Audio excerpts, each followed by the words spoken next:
सरफरोशी की तमन्ना अब हमारे दिल में है। देखना है जोर कितना बाजुए कातिल में है। दोस्तों, ये लफ्ज उस भारतीय स्वतंत्रता सेनानी के हैं जिनके साहस, बलिदान और शौर्य की गाथा आज भी देश भर में गाई जाती है। शहीद आजम कहे जाने वाले इस वीर पुरुष ने न केवल ब्रिटिश सरकार के खिलाफ हथियार उठाए, बल्कि अपनी कलम की ताकत से भी इन्होंने ब्रिटिशर्स के छक्के छोड़ा दिए। महज 23 साल की उम्र में ब्रिटिशर्स को घुटने टेकने पर मजबूर कर देने वाले और भारत माता की जय जयकार करते हुए खुशी खुशी फांसी का फंदा चूम लेने वाले वीर भगत सिंह किसी परिचय के मोहताज नहीं है। इन्होंने देश के बच्चे बच्चे में मातृभूमि के लिए प्रेम और बलिदान की भावना को जागृत करने का कार्य किया था। महान क्रांतिकारी भगत सिंह का अल्प जीवन काफी प्रेरणा देने वाला है और आज की कहानी में हम इन्हीं महान क्रांतिकारी भगत सिंह के जीवन के बारे में जानेंगे। तो चलिए शुरू करते हैं भगत सिंह के प्रारंभिक जीवन से। Early life of Bhagat Singh. दोस्तों, भगत सिंह का जन्म 27 सितंबर 1907 में पंजाब के लियालपुर डिस्ट्रिक्ट के बंगा नामक गांव के एक सिख परिवार में हुआ। इनके जन्म के समय इनके पिता किशन सिंह और चाचा अजीत तथा स्वर्ण सिंह कॉलोनाइजेशन बिल का विरोध करने के कारण जेल की सजा काट रहे थे। भगत सिंह का पूरा परिवार भी भारत की आजादी के संघर्ष में शामिल था, इसलिए इनका बचपन स्वतंत्रता सेनानियों के बीच गुजरा और भगत सिंह के मन में भी छोटी उम्र से ही देश की आजादी का सपना घर कर गया। भगत सिंह अपनी मां विद्यावती कौर की आंखों का तारा हुआ करते थे। इन्होंने अपनी माता से बुद्धि, कौशल, संवेदनशीलता, सहानुभूति और अंतर्ज्ञान जैसे गुण सीखे तथा अपने स्वतंत्रता सेनानी पिता से प्रेरित होते हुए इन्होंने अपने अंदर साहस, बलिदान और देशभक्ति की भावना को विकसित किया। देशभक्ति की इसी भावना की झलक हमें उनके बचपन के एक किस्से में साफ देखने को मिलती है। दरअसल नन्हे भगत सिंह ने अपने पिता को खेत में आम की गुठलियों को बोते हुए देखा। अपने पिता को ऐसा करते हुए देख भगत ने उनसे प्रश्न किया कि वो क्या कर रहे हैं। जवाब देते हुए उनके पिता ने कहा कि वो बीज बो रहे हैं जो आगे चलकर पेड़ बनेगा और उन्हें बहुत सारे आम प्रदान करेगा। अपने पिता की इन बातों को सुन भगत सिंह फौरन अपने घर गए और वहां से एक बंदूक लेकर आए और उस बंदूक को बीज की ही तरह मिट्टी में दबाने लगे। उनको ऐसा करते हुए देख जब उनके पिता ने उनसे प्रश्न किया तो भगत सिंह ने जवाब दिया कि वो बीज की तरह बंदूक बो रहे हैं जिससे खेतों में बंदूक के भी पेड़ उगेंगे और कुछ समय बाद उनके पास कई सारी बंदूकें होंगी जिसकी मदद से वो ब्रिटिशर्स के साथ आजादी की जंग लड़ सकेंगे। भगत सिंह की ऐसी मासूमियत और देशभक्ति की भावना देख उनके पिता का सीना गर्व से चौड़ा हो गया और उन्हें यकीन हो गया कि उनका बेटा भारतीय स्वतंत्रता आंदोलन में अपना महत्वपूर्ण योगदान देगा। इसके अलावा भगत सिंह बचपन से ही आक्रामक स्वभाव के थे और अनोखे खेल खेला करते थे। जब वो 5 साल के थे तो अपने साथियों को 2 अलग अलग ग्रुप में बांट देते थे और फिर आपस में एक दूसरे पर आक्रमण कर युद्ध का अभ्यास करते थे। इस तरह का युद्धाभ्यास भगत सिंह भारतीय स्वतंत्रता आंदोलन में भाग लेने के उद्देश्य से किया करते थे। भगत सिंह के हर काम में उनके वीर, धीर और निर्भीक होने का प्रमाण मिलता है। ये बचपन से ही हर किसी को अपनी तरफ आकर्षित कर लेते थे। जब इनकी शिक्षा दीक्षा की बारी आई तब इन्होंने लाहौर के ब्रिटिश हुकूमत के स्कूल में दाखिला लेने से साफ मना कर दिया और अपना एडमिशन दयानंद एंग्लो वैदिक स्कूल में कराया। भगत सिंह पढ़ने में काफी होशियार और तेज हुआ करते थे। इन्होंने अपनी कोर्स बुक्स के अलावा देश विदेश की कई मशहूर किताबों का अध्ययन भी किया। इनकी रुचि खासकर सोशल, पॉलिटिकल और इकोनॉमिक रिफॉर्म्स पर आधारित किताबों के प्रति हुआ करती थी। इनके अध्ययन से छोटी उम्र में ही भगत सिंह को देश विदेश के सोशो पॉलिटिकल सिनेरियो का ज्ञान हो चुका था। दोस्तों, भगत सिंह के जीवन में एक नया अध्याय तब शुरू हुआ जब 13 अप्रैल 1919 को जलियांवाला बाग हत्याकांड हुआ। इस भयानक त्रासदी से 12 वर्षीय भगत सिंह इतने आहत हुए कि वे अगले ही दिन पैदल अमृतसर की ओर चल पड़े। जलियांवाला बाग पहुंचते ही उन्होंने चारों ओर खून से लथपथ लाशों का भयानक मंजर देखा। इससे उनके अंदर ब्रिटिशर्स के खिलाफ अत्यंत क्रोध और बदले की भावना उत्पन्न हुई। उन्होंने एक बोतल में खून से सनी हुई मिट्टी को भरा और वापस लाहौर आ गए।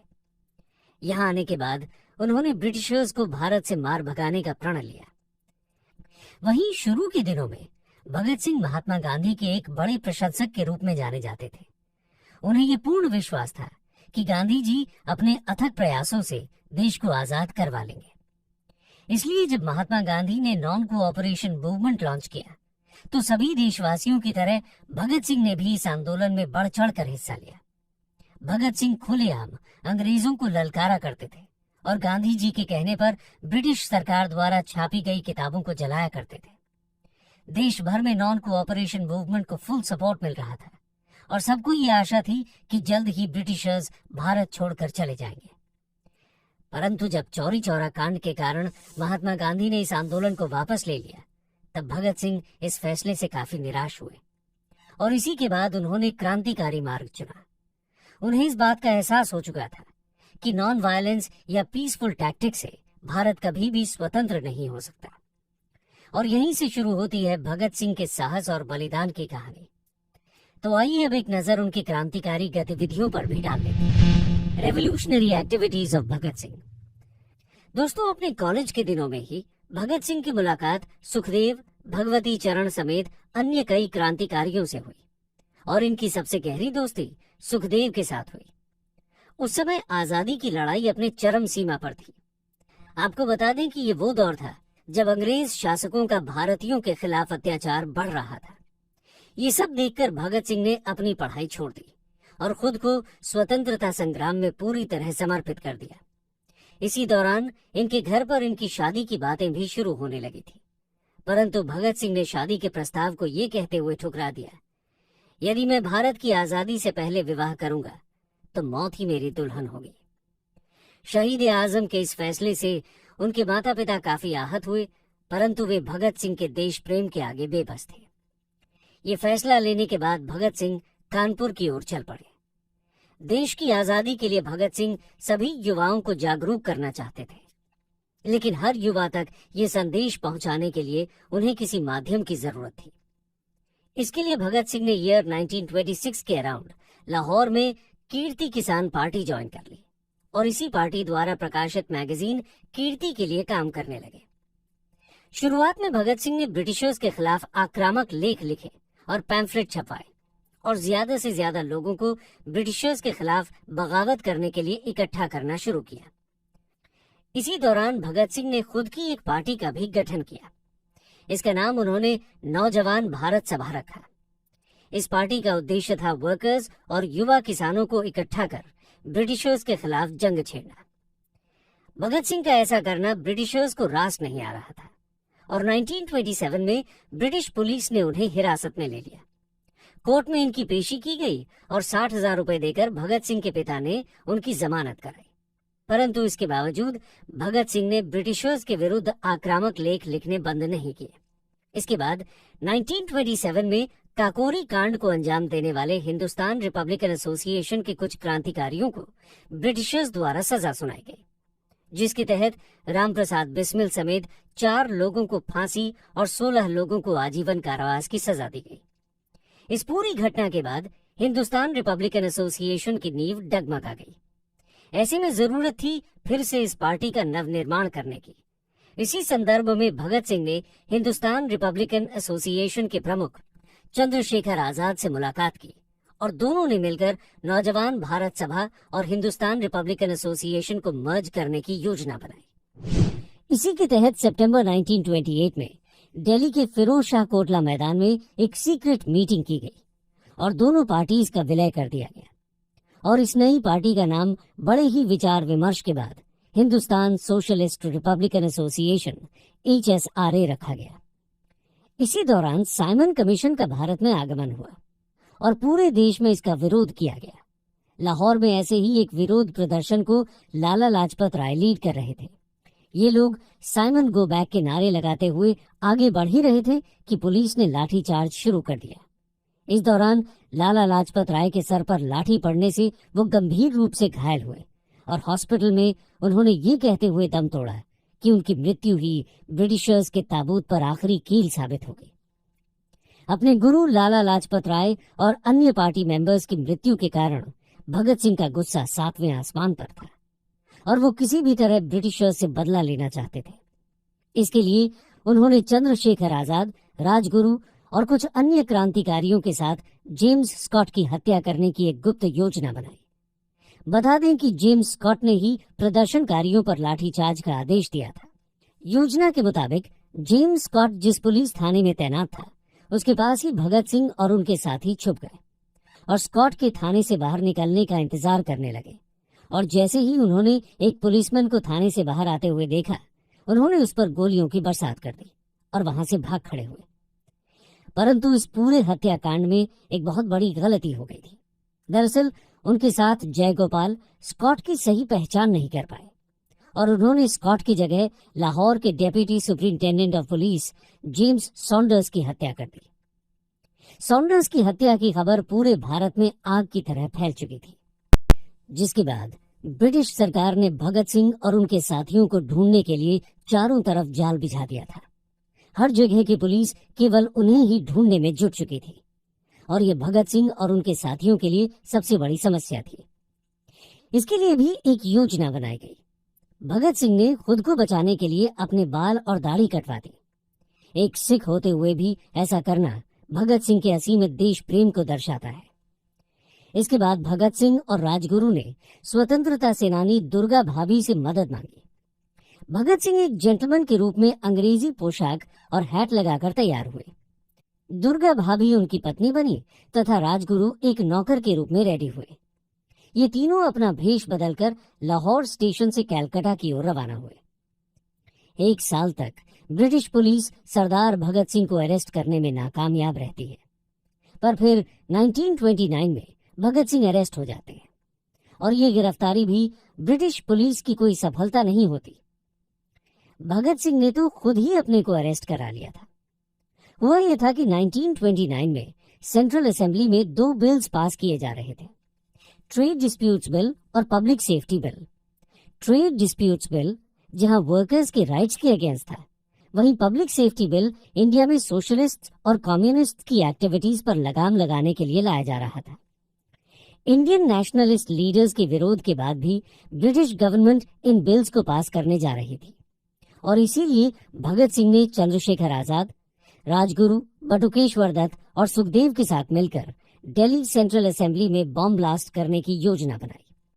परंतु इस पूरी प्रक्रिया में भगत सिंह किसी भी प्रकार का खून खराबा नहीं चाहते थे। वो केवल ब्रिटिश सरकार का ध्यान जनता की मांगों की ओर आकर्षित करना चाहते थे। इसी वजह से उन्होंने लो इंटेंसिटी बॉम्ब ब्लास्ट करने का निर्णय लिया। ये बॉम्ब किसी को मारने के लिए नहीं था, बल्कि भगत सिंह के ही शब्दों में कहें तो भैरों को सुनाने के लिए था। और फिर 8 अप्रैल 1929 को भगत सिंह बटुकेश्वर दत्त के साथ 2 लो इंटेंसिटी बॉम्ब और कुछ पैम्फलेट्स के साथ दिल्ली सेंट्रल असेंबली पहुंचे और असेंबली में घुसते ही उन्होंने खाली जगह देखकर बॉम्ब फेंक दिया।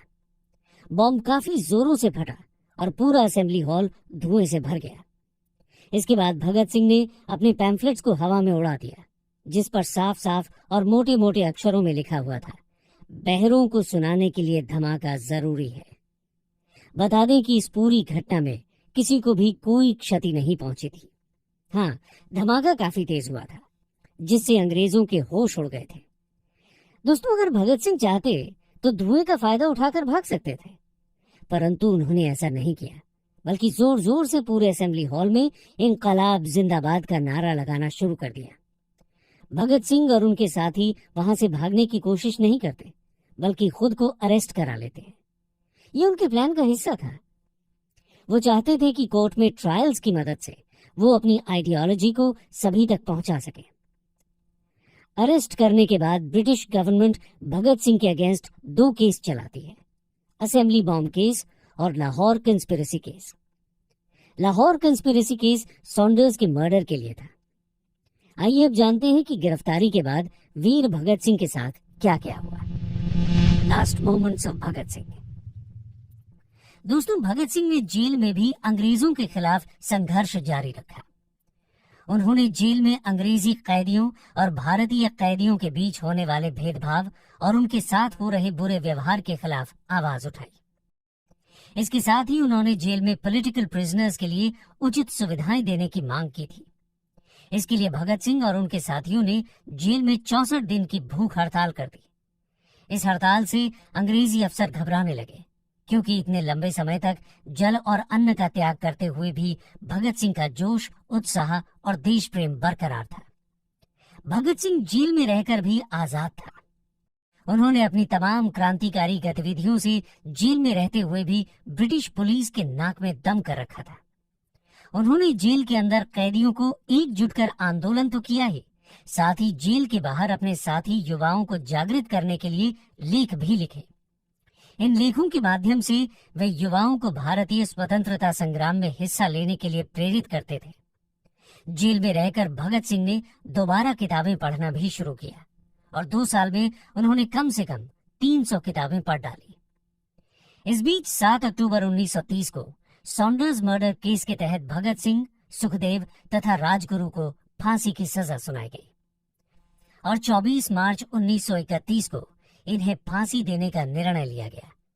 ब्रिटिश सरकार के इस निर्णय से पूरे भारत में शोक की लहर दौड़ गई और भारत के कोने कोने में भगत सिंह की रिहाई के लिए लोग प्रदर्शन करने लगे। बात अगर भगत सिंह की करें तो उन्हें फांसी की सजा का कोई डर नहीं था। उनके चेहरे की मुस्कान और हृदय का देश प्रेम अभी भी बरकरार था, बल्कि अब वो और भी ज्यादा जोशीले हो चुके थे। देशभक्ति की उनकी भावना और भी बढ़ चुकी थी। वो खुशी खुशी अपने प्राण देश की आजादी के लिए भारत माता के आंचल में न्यौछावर करने के लिए तैयार थे। परंतु भारतीयों को इनकी फांसी की सजा मंजूर नहीं थी। देश भर में हाहाकार मच चुका था। जैसे जैसे 24 तारीख नजदीक आ रही थी, लोगों का प्रदर्शन एक भयंकर त्रासदी का रूप धारण करने लगा था। जगह जगह दंगे होने लगे। ब्रिटिशर्स को ये डर था कि कहीं भारत में इतना बवाल ना हो जाए कि उन्हें अपना ये फैसला वापस लेना पड़े, और इसलिए ब्रिटिश सरकार ने आनन फानन में भगत सिंह को फांसी पर लटकाने का निर्णय 24 की जगह 23 मार्च को कर दिया। दोस्तों, फांसी के कुछ दिनों पहले जब जेल अधिकारियों ने भगत सिंह से उनकी आखिरी इच्छा पूछी तो उन्होंने लेनिन की ऑटोबायोग्राफी पढ़ने की इच्छा जाहिर की। उनकी इस डिमांड को ब्रिटिशर्स द्वारा मान लिया गया। 23 मार्च को जब जेल अधिकारी उन्हें लेने आए तो भगत सिंह ने उनसे कहा कि इस किताब का मात्र एक पन्ना पढ़ने के लिए बचा है। एक क्रांतिकारी अभी दूसरे क्रांतिकारी से भेंट कर रहा है, मुझे ये पन्ना पढ़ लेने दें।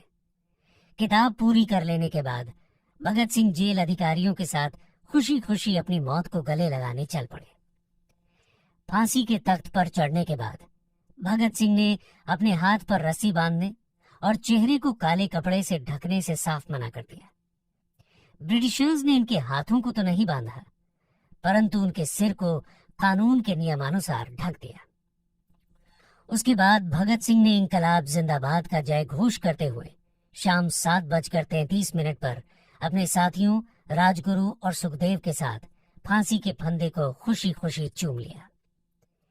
इस तरह भारत माता के इस वीर सपूत को वीर गति प्राप्त हुई, परंतु उनका देश प्रेम, उनकी विचारधारा और उनके जज्बे की कहानी आज भी भारत के कोने कोने में बड़े ही उत्साह और गर्व के साथ गाई जाती है।